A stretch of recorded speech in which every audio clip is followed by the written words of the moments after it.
નમસ્કાર, ન્યૂઝરૂમ લાઈવમાં આપનું સ્વાગત છે। સમાચારો સાથે હું છું આપની સાથે વિકાસ મકવાણા। બુલેટિનની શરૂઆત કરીએ તો અમદાવાદમાં એસજી હાઈવે પર આવેલ એક બિલ્ડિંગમાં ભયંકર આગ લાગી હતી કે જો કે હવે આગ કાબૂમાં આવી ગઈ છે। ફાયર વિભાગની ગાડીઓ તાબડતોબ ઘટના સ્થળે પહોંચી હતી અને આગ પર કાબૂ મેળવવામાં આવ્યો।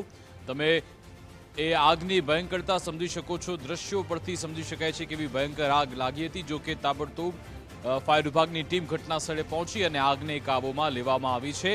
ત્રીજા માળે આગ લાગી હતી, ત્યારબાદ તે ચોથા અને પાંચમા માળ સુધી પણ પ્રસરી હતી અને ત્યાં રહેલા લોકોના જીવ તાળવે ચોંટ્યા હતા। દુર્ઘટનામાં સદનસીબે કોઈ જાનહાનિ થઈ નથી, તે સારી બાબત છે। 20 કરતાં વધારે ફાયરની ગાડી અને 80 જવાનોએ આગને કાબૂમાં લીધી। તંત્રની સમયસરની કામગીરીથી મોટી દુર્ઘટના અહીંયા ટળી છે।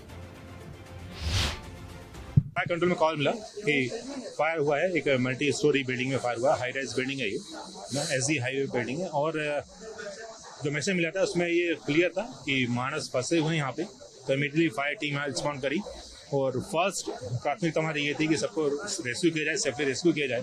तो इमीडिएटली टीम रीच किया और सेफली तकरीबन मोर देन 50% को यहाँ पर रेस्क्यू किया गया।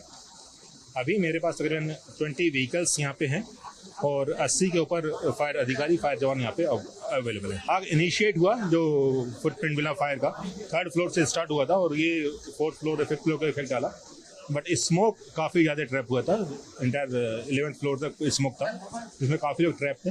तो कहीं पे डोर तोड़ के निकाला गया पर्सन लोग को, कहीं पे ग्लास तोड़ के पर्सन लोग को निकाला गया। तो तकरीबन सब लोग यहाँ पे रेस्क्यू कर दिया गया और फायर फाइटिंग हो चुकी है।